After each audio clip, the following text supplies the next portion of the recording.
மேல் சாத்தமங்கலம் பகுதியில் அமைந்துள்ள திருமங்கலாம்பிகை சமேத திருமங்களேஸ்வர பகவான் ஆலயத்தில் விசேஷமான சோமவார பிரதோஷம் மற்றும் 108 சங்காபிஷேகம் வெகு சிறப்பான முறையில் நடைபெற்றது. கார்த்திகை மாத திங்கட்கிழமையில் வரும் சோமவாரம் மற்றும் பிரதோஷத்தை முன்னிட்டு மேல் சாத்தமங்கலம் கிராமத்தில் அமைந்துள்ள திருமங்கலாம்பிகை சமேத திருமங்களேஸ்வர பகவான், திருமங்கலாம்பிகை மற்றும் நந்தீஸ்வர பகவானுக்கும் அபிஷேக ஆராதனைகள் நடைபெற்றது. அதனைத் தொடர்ந்து மாலை மங்கள ஆரத்தியுடன் 108 சங்காபிஷேகத்தின் ஒரு பகுதியாக யாக வேள்வி மற்றும் 108 சங்குகளால் ஐயப்பனுக்கு சங்காபிஷேகம் நடைபெற்றது. இதில் சுற்றுவட்டார பகுதிகளை சார்ந்த திரளான பக்தர்கள் யாக பூஜையில் கலந்து கொண்டு திருமங்களேஸ்வரர், நந்தீஸ்வரர் அருளை பெற்று சுவாமி தரிசனம் செய்தனர். இந்த நிகழ்ச்சியில் உபயதாரர் கோவர்தன், மகாலட்சுமி மற்றும் சண்முகம், சிவசங்கரி குடும்பத்தினர் கலந்து கொண்டு விழாவினை சிறப்பித்தனர். நிகழ்ச்சியில் சுற்றுவட்டார திருவனந்த பக்தர்கள் கலந்து கொண்டு சுவாமி தரிசனம் செய்தனர். விழாவிற்கான ஏற்பாடுகளை ஆலய நிர்வாகி அரிதேவன் வெகு சிறப்பான முறையில் செய்திருந்தார். தொடர்ந்து விழாவில் கலந்து கொண்ட பக்தர்கள் அனைவருக்கும் அன்னதானம் வழங்கப்பட்டது.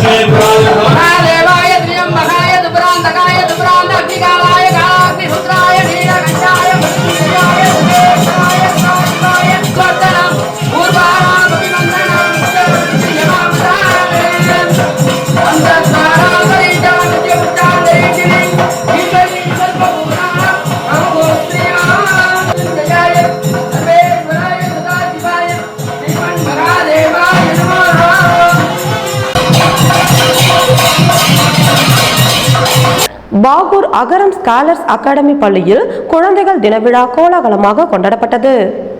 புதுச்சேரி பாகூர் கொம்யூன் குடியிருப்பு பாளையம் சுபலட்சுமி நகர் அகரம் ஸ்காலர்ஸ் அகாடமி பள்ளியில் குழந்தைகள் தின விழா கோலாகலமாக கொண்டாடப்பட்டது. விழாவிற்கு அகரம் ஸ்காலர்ஸ் அகாடமி பள்ளி தாளாளர் உமா மகேஸ்வரி தலைமை தாங்கினார். ஆசிரியை இலக்கியா அனைவரையும் வரவேற்றார். சேலியமேடு திருக்குறள் தமிழ்மறை கழக தலைவர், பணி நிறைவு பெற்ற விரிவுரையாளர் மன்றவாணன் என்றழைக்கும் சபாபதி சிறப்பு விருந்தினராக கலந்து கொண்டு குழந்தைகள் தின விழாவினை முன்னிட்டு பள்ளி அளவில் நடத்தப்பட்ட பாடல், வண்ணம் தீட்டுதல், ஓவியம், படித்தல், மாறுவேடம் மற்றும் கட்டுரை போட்டி ஆகியவற்றில் வெற்றி பெற்ற மாணவர்களுக்கு பரிசுகள் வழங்கி சிறப்புரையாற்றினார். முன்னதாக குழந்தைகள் தின விழாவினை முன்னிட்டு புதுச்சேரி அரசும் பள்ளி கல்வித்துறை 3ஆம் வட்ட அளவில் நடத்தப்பட்ட முன் தொடக்க நிலை மாணவர்களுக்கான வண்ணம் தீட்டுதல் போட்டியில் 3ஆம் பரிசு பெற்ற மாணவன் தக்ஷன் ராஜை பாராட்டி பரிசு வழங்கப்பட்டது. மேலும் பள்ளி அளவில் நடத்தப்பட்ட அறிவியல் மற்றும் கலை கண்காட்சியில் முதல் 3 இடங்களை பெற்ற மாணவர்களுக்கும் கலந்து கொண்ட அனைவருக்கும் பரிசுகள் வழங்கப்பட்டது.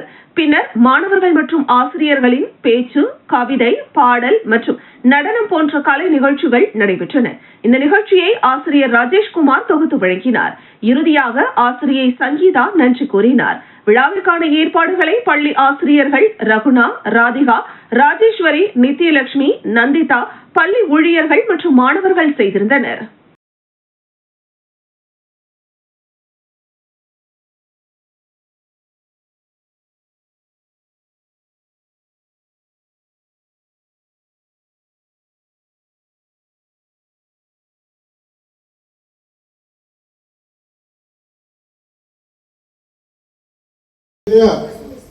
யாருடைய பிறந்த நாளை நாம குழந்தைகள் தினமாக கொண்டாடுறோம் தெரியுமா உங்களுக்கு? யாரு? நேரு. அவரை நம்ம அன்பா என்ன நினைப்போம்? நேரு மாமா. மாமானாலே ஒரு மகிழ்ச்சி தானே. மாமா, நேரு மாமான்னு நம்ம அன்பா அழைப்போம். ஏன்னா குழந்தைகள் தின நல்வாழ்த்துக்கள். இந்தியாவில் குழந்தைகள் தினமானது யாரு எங்க மாமா நேரு என்ன சொன்னார்? பிள்ளைகளை நம்பி இந்த நாடே தம்பி நம் நாடே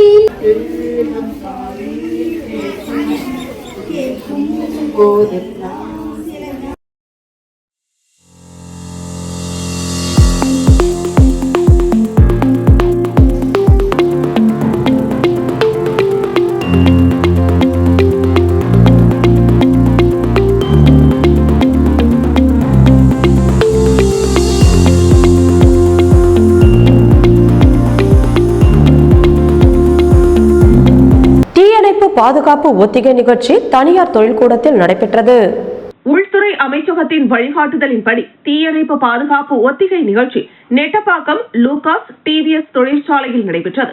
புதுச்சேரி தீயணைப்பு துறை கோட்ட தீயணைப்பு அதிகாரி இளங்கோ, துணை கோட்ட தீயணைப்பு அதிகாரி லட்சுமணன் ஆகியோர் கலந்து கொண்டு தொழிற்சாலையில் தீ விபத்து ஏற்பட்டால் தொழிற்சாலையில் பணிபுரியும் தொழிலாளர்கள், அதிகாரிகள் எவ்வித பாதிப்பும் இல்லாமல் தப்பிப்பது எப்படி என்பது குறித்து விளக்கம் அளித்தனர். நிறுவன மேலாளர் கணேஷ், மனிதவள மேலாளர் பாஸ்கர், பாதுகாப்பு அதிகாரிகள் கோபிநாத், பிரவீன், தட்சிணாமூர்த்தி ஆகியோர் ஒத்திகை நிகழ்ச்சியில் ஈடுபட்டனர். அதில் தொழிற்சாலையில் திடீரென தீ விபத்து ஏற்பட்டால் என்னென்ன நடவடிக்கைகள் எடுக்க வேண்டும், தொழிற்சாலையில் பணிபுரியும் ஊழியர்கள் மற்றும் அதிகாரிகளை எப்படி பாதுகாப்பாக வெளியேற்றுவது, தொழிற்சாலையில் உள்ள தீயணைப்பு கருவிகள் மூலம் தீயில் சிக்கிக் கொண்ட தொழிலாளர்களை மீட்டு ஆம்புலன்ஸ் மூலம் முதலுதவி சிகிச்சை அளித்து மருத்துவமனைக்கு அனுப்பி வைப்பது குறித்து தொழிலாளர்களுக்கு விழிப்புணர்வு ஏற்படுத்தப்பட்டது. தொடர்ந்து தீயணைப்பு வாகனம் மூலம் தீயை அணைக்கும் ஒத்திகை நடைபெற்றது. நம்ம கம்பெனில எல்லாத்துக்கும் ப்ராப்பர் ட்ரைனிங் கொடுத்த டீம் இருக்கு. ஃபர்ஸ்ட் எய்டு, சேஃப்டிக்கு, ஃபயர் ஃபைட்டிங்க்குன்னு தனித்தனி டீம் இருக்கு. எவாக்குவேஷன் பண்ணதுக்கு டீம் இருக்கு.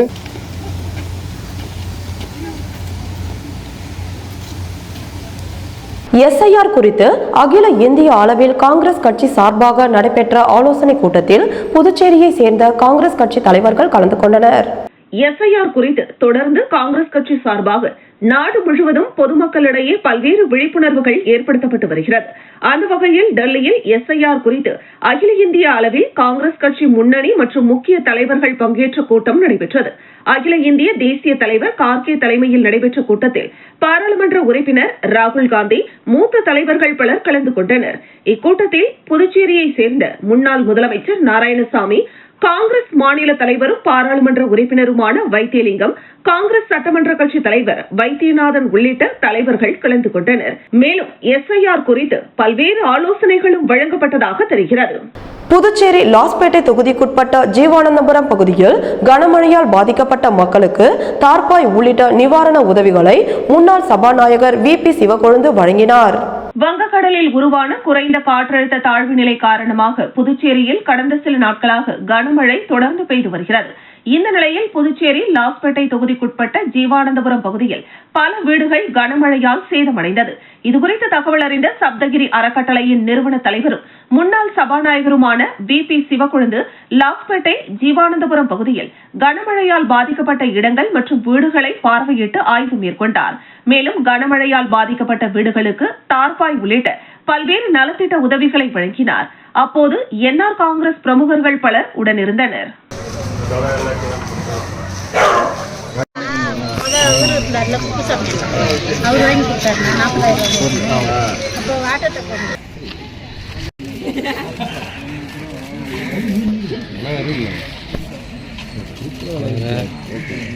வீடு தெரியும்.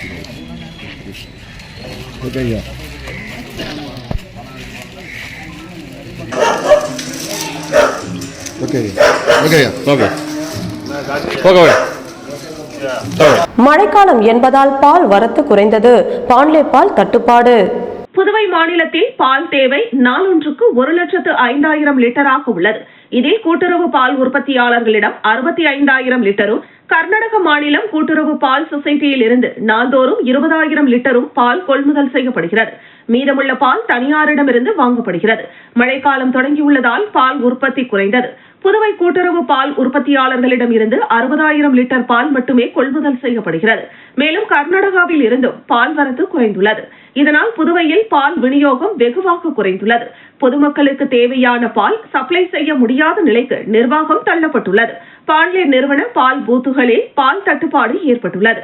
100 லிட்டர் வழங்கப்படும் முகவர்களுக்கு 80 முதல் 90 லிட்டராக குறைக்கப்பட்டுள்ளது. புதுவையில் அதிக அளவில் பாண்லே நிறுவன பாலையே பொதுமக்கள் பயன்படுத்தி வருகின்றனர். அப்படி இருக்கையில் பால் தட்டுப்பாட்டால் பொதுமக்கள் ஏமாற்றம் அடைந்துள்ளனர். இதுகுறித்து முகவர்கள் கூறுகையில், தற்போது எங்களுக்கு 10% அளவிற்கு பால் பாக்கெட் குறைத்து தருகின்றனர். இதனால் நாங்கள் எங்கள் வாடிக்கையாளர்களுக்கு முழுவதும் பால் வழங்க முடியாத சூழ்நிலை ஏற்பட்டுள்ளது. எனவே சம்பந்தப்பட்ட துறை அதிகாரிகள் நடவடிக்கை எடுத்து தேவையான பாலை கொள்முதல் செய்து பால் தட்டுப்பாட்டை போக்க வேண்டும் என கேட்டுக்கொண்டனர். கப்பலோட்டிய தமிழன் வ.உ. சிதம்பரம் பிள்ளை அவர்களின் நினைவு நாள் புதுச்சேரி அரசு சார்பில் அனுசரிக்கப்பட்டது. கப்பலோட்டிய தமிழன் வ.உ. சிதம்பரம் பிள்ளை அவர்களின் 89வது நினைவு நாளை முன்னிட்டு புதுச்சேரி சட்டசபை எதிரே பாரதி பூங்காவில் அமைந்துள்ள அவரது திருவுருவ சிலைக்கு சட்டப்பேரவைத் தலைவர் செல்வம், பொதுப்பணித்துறை அமைச்சர் லட்சுமி நாராயணன், அரசு கொறடா ஏகேடி ஆறுமுகம், சட்டமன்ற உறுப்பினர்கள் சாய் ஜே சரவணகுமார், லட்சுமிகாந்தன், புதிய நீதி கட்சி புதுச்சேரி மாநில அமைப்பாளர் தேவநாதன் மற்றும் பொதுமக்கள் என பலர் கலந்து கொண்டு மலர் தூவி மாலை அணிவித்து மரியாதை செலுத்தினர்.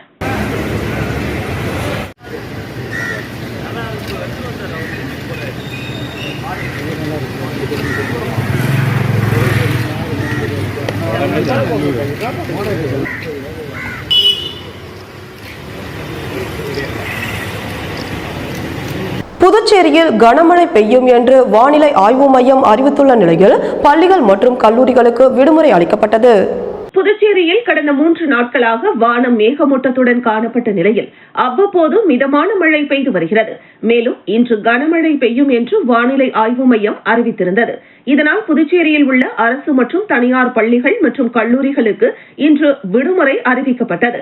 மேலும் காலை முதல் மிதமான சாரல் மழை பெய்து வந்த நிலையில் கடல் சீற்றத்துடன் காணப்படுகிறது. இதனால் கடற்கரைக்கு வரும் பொதுமக்கள் கடலில் இறங்கவோ குளிக்கவோ தடை விதிக்கப்பட்டுள்ளது. அதே வேளையில் மறு உத்தரவு வரும் வரை மீனவர்கள் யாரும் கடலுக்கு மீன்பிடிக்க செல்ல வேண்டாம் என்று எச்சரித்துள்ள நிலையில் மீனவர்களின் படகுகள் தேங்காய்திட்டு துறைமுகத்தில் பாதுகாப்பாக நிறுத்தி வைக்கப்பட்டுள்ளது. தொடர்ந்து விட்டுவிட்டு சாரல் மழை பெய்து வருவதால் புதுச்சேரியில் பொதுமக்களின் இயல்பு வாழ்க்கை வெகுவாக பாதிக்கப்பட்டுள்ளது. தொடர்ந்து 3 நாட்களாக வானம் மேகமூட்டத்துடன் காணப்பட்டு அவ்வப்போது சாரல் மழை பெய்து வருவதால் புதுச்சேரியில் இதமான சூழ்நிலை நிலவி வருகிறது.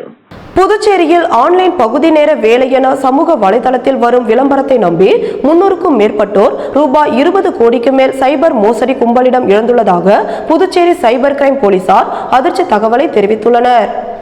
புதுச்சேரியில் சைபர் குற்றங்கள் நாளுக்கு நாள் அதிகரித்து வருகிறது. அதன்படி வாட்ஸ்அப், பேஸ்புக் மற்றும் டெலிகிராம் உள்ளிட்ட இணையதளங்கள் மூலம் அடையாளம் தெரியாத எண்களில் பாகிஸ்தான், பங்களாதேஷ், ஸ்ரீலங்கா, சீனா, கம்போடியா, நைஜீரியா போன்ற நாடுகளில் இருந்து பிரபல MNC நிறுவனங்களின் பெயர்களில் வீட்டில் இருந்து பகுதி நேர வேலை செய்து சம்பாதிக்கலாம் என குறுஞ்செய்தி அனுப்புகின்றனர். இதனை உண்மை என நம்பிய பொதுமக்கள் இதுபோன்ற மோசடி ஆன்லைன் பகுதி நேர பணியில் சேர்ந்து அவர்கள் அனுப்பி வைக்கும் வீடியோக்களுக்கு லைக் கொடுப்பது, மதிப்புரை ஆன்லைனில் பகிர்வது போன்றவற்றை செய்ய வைத்து ஒரு நாளைக்கு 500 ரூபாய் முதல் 1000 ரூபாய் வரை வருமானத்தை வங்கி கணக்கில் அனுப்புகின்றனர். ஒரு கட்டத்தில் சைபர் குற்றவாளிகள் நீங்கள் அதிக ஸ்டார் ரேட்டிங் பெற்றுள்ளதால் முதலீடு செய்ய வேண்டும், இல்லையெனில் வேலையை தொடர முடியாது என மிரட்டி முதலீடு செய்ய வைக்கின்றனர். அவர்களும் முன்பு லாபம் கிடைத்ததால் அதிக அளவில் பணத்தை முதலீடு செய்கின்றனர். பிறகு அவர்கள் கணக்கில் பெரும் தொகை லாபம் கிடைத்தவுடன் அதனை வெளியே எடுக்க முயற்சிக்கும் போது அவர்களது போலி இணைய கணக்கை முடக்கி வரி செலுத்த வேண்டும் என கூறுகின்றனர். இதனால் என்ன செய்வது என்று தெரியாமல் சைபர் மோசடி கும்பல் கேட்ட தொகையை முழுமையாக செலுத்திய பிறகு லாப பணத்தை தராமல் மோசடி கும்பல் தொடர்பை துண்டித்து விடுகின்றனர். இதுபோன்று இதுவரை புதுச்சேரியில் மட்டும் 300க்கும் மேற்பட்டோர் 20 கோடி ரூபாய்க்கு மேல் இழந்துள்ளதாக புதுச்சேரி சைபர் கிரைம் காவல்துறையினர் அதிர்ச்சி தகவலை தெரிவித்துள்ளனர். மேலும் பொதுமக்கள் சமூக வலைதளம் மற்றும் ஆன்லைன் மூலம் வரும் பகுதி நேர வேலை வாய்ப்பு, வீட்டிலிருந்தே வேலை செய்து சம்பாதிக்கலாம் என்று வரும் போலியான விளம்பரத்தை நம்பி ஏமாற வேண்டாம். மேலும் சைபர் குற்றங்கள் தொடர்பாக புகார் மற்றும் சந்தேகங்களுக்கு 1930 மற்றும் 0413 2276 மற்றும் 9489205246 மற்றும் cybercell.police@py.government.in என்ற இணையதளத்தை தொடர்பு கொள்ளலாம் என்றும் தெரிவிக்கப்பட்டுள்ளது. யூரியா மூட்டை ஏற்றி சென்ற லாரியும் இருசக்கர வாகனமும் நேருக்கு நேர் மோதிக்கொண்ட விபத்தில் ஹெல்மெட் அணியாததால் தந்தையும் மகளும் சம்பவ இடத்திலேயே பரிதாபமாக உயிரிழந்த சம்பவம் சோகத்தை ஏற்படுத்தியுள்ளது. விழுப்புரம் மாவட்டம் கஞ்சனூர் அருகே உள்ள துத்திப்பட்டுவை சேர்ந்த வெங்கடேசன் என்பவரின் மகள் பிரியா புதுச்சேரியில் உள்ள நர்சிங் கல்லூரியில் பயின்று வந்தார்.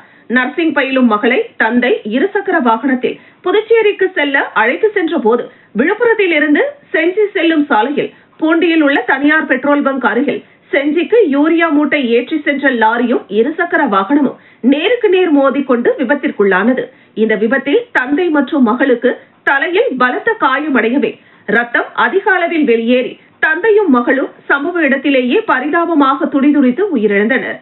விபத்து குறித்து தகவல் அறிந்து வந்த கஞ்சனூர் காவல்துறையினர் இருவரின் உடலையும் கைப்பற்றி முண்டியம்பாக்கத்தில் உள்ள அரசு மருத்துவக் கல்லூரி மருத்துவமனைக்கு அனுப்பி வைத்து விசாரணை மேற்கொண்டனர். இருசக்கர வாகனத்தில் சென்ற இருவரும் ஹெல்மெட் அணியாததால் உயிரிழப்பு ஏற்பட்டுள்ளது. விபத்து ஏற்பட்டவுடன் லாரி ஓட்டுநர் லாரியை அங்கேயே விட்டுவிட்டு ஓடியதால் திருச்சி மணச்சல்லூரை சார்ந்த லாரி ஓட்டுநர் ராகவேந்திரனரை பிடித்து காவல்துறையினர் விசாரணை செய்து வருகின்றனர்.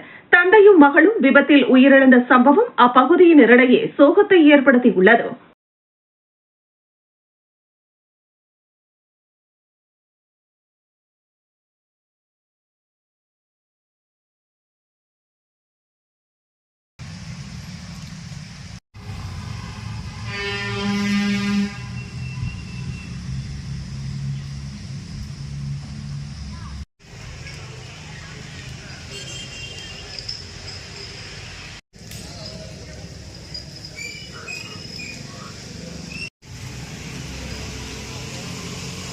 பல்வேறு பகுதிகளில் அரிய வகை பறவைகள் வேட்டையாடப்படுவதால் பறவைகள் இனம் அழியும் அபாயம் ஏற்பட்டுள்ளது.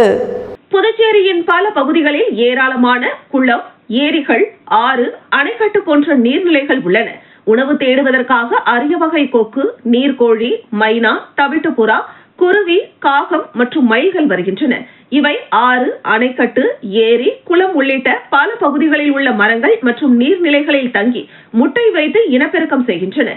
இதுபோன்ற பறவைகளை கூட்டம் கூட்டமாக இருப்பதை பார்த்து சாலைகளில் செல்வோர் மகிழ்ந்தும் பள்ளிக்கு அழைத்து செல்லும் அவர்களது குழந்தைகளுக்கு இந்த அழகை காட்டி மகிழ்வித்து செல்கின்றனர். இந்த நிலையில் பல பகுதிகளில் மயில், செங்கால் கொக்கு, பெல்கான் பறவைகள் போன்ற அரிய வகை பறவைகளை பிடித்து இறைச்சிக்காக விற்பனை செய்வது அதிகரித்து வருகிறது. முன்பு துப்பாக்கிகள் மற்றும் உண்டிக்கல் மூலம் வேட்டையாடி வந்தனர். இந்த நவீன காலத்தில் நெல் வயலுக்கு மேல் வலைகளை விரித்தும் பியூரிட்டான் மருந்தை உணவில் கலந்து வைத்து பறவைகளை சத்தம் இல்லாமல் வேட்டையாடி காசு பார்க்கும் கூட்டம் அதிகரித்து வருகிறது. இவ்வாறு வேட்டையாடுபவர்கள் மீது காவல்துறை மற்றும் வனத்துறையினர் நடவடிக்கை எடுத்தால் பல அரிய வகை மற்றும் பறவை இனங்கள் பாதுகாக்க முடியும் என சமூக ஆர்வலர்கள் கோரிக்கை வைத்துள்ளனர். புதுச்சேரி மத்திய பல்கலைக்கழகத்தில் இடைநீக்கம் செய்யப்பட்ட மாணவரை மீண்டும் பல்கலைக்கழகத்திற்கு அனுமதிக்க வேண்டும் என வலியுறுத்தி ஆளுநர் மாளிகையை முற்றுகையிடும் போராட்டத்தில் ஈடுபட்ட சமூக அமைப்பினர். புதுச்சேரி மத்திய பல்கலைக்கழக மாணவர்களுக்கிடையே ஏற்பட்ட தகராறில் மாணவர் புஷ்பராஜ் கடந்த 3 மாதங்களுக்கு முன்பு பல்கலைக்கழகத்தில் இருந்து இடைநீக்கம் செய்யப்பட்டார். இதனால் பல்கலைக்கழக படிப்பை தொடர முடியாமல் மாணவர் சாதி ரீதியாக மன உளைச்சலுக்கு ஆளானார். மேலும் இடைநீக்கம் செய்யப்பட்ட மாணவரை மீண்டும் பல்கலைக்கழகத்தில் அனுமதிக்க வேண்டுமென பலமுறை போராடியும் இதுவரை பல்கலைக்கழக நிர்வாகம் கண்டுகொள்ளவில்லை. இந்த நிலையில் பல்கலைக்கழகத்தில் இடைநீக்கம் செய்யப்பட்ட மாணவர் புஷ்பராஜை மீண்டும் பல்கலைக்கழகத்தில் அனுமதிக்க வேண்டுமென ஆளுநர் மாளிகையை முற்றுகையிடப் போவதாக பல்வேறு சமூக அமைப்பினர் அறிவித்திருந்தனர். அதன்படி இன்று ராஜா திரையரங்கம் அருகே ஒன்று திரண்ட சமூக அமைப்பினர் பல்கலைக்கழக நிர்வாகத்தை கண்டித்து கோஷம் எழுப்பியபடி நேரு வீதி வழியாக ஆளுநர் மாளிகை நோக்கி சென்றனர். நேரு வீதி, மிஷின் வீதி இடையே சென்ற பேரணியை காவல்துறையினர் தடுப்பு கட்டை அமைத்து தடுத்தனர். அப்போது பல்கலைக்கழக கமிட்டி உறுப்பினராக உள்ள முன்னாள் ஐஜி சந்திரனின் உருவப்படத்தை தீ வைத்து எரித்தும் கிழித்தெறிந்தும் போராட்டத்தில் ஈடுபட்டனர். இதனால் காவல்துறையினருக்கும் போராட்டக்காரர்களுக்கும் இடையே கடுமையான தள்ளுமுள்ளு வாக்குவாதம் ஏற்பட்டது. இதனை அடுத்து அவர்கள் கைது செய்யப்பட்டனர்.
தொகுதிக்குட்பட்ட நரசிம்மர் நகரில் 27,57,7,000 ரூபாய் மதிப்பீட்டில் சாலை அமைக்கும் பணிகளை தொகுதி சட்டமன்ற உறுப்பினர் சிவசங்கர் பூமி பூஜை செய்து துவக்கி வைத்தார். உழவர்கரை தொகுதிக்குட்பட்ட லட்சுமி நரசிம்மர் நகரில் 27,57,000 ரூபாய் மதிப்பீட்டில் சாலை அமைக்கும் பணிக்கான பூமி பூஜை நிகழ்வு நடைபெற்றது.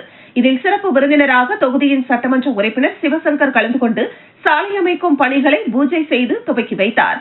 உழவர்கரை நகராட்சி இளநிலை பொறியாளர் சிவகுமார் மற்றும் ஊர் முக்கிய பிரமுகர்கள், சட்டமன்ற உறுப்பினரின் ஆதரவாளர்கள் பலர் நிகழ்ச்சியில் கலந்து கொண்டனர்.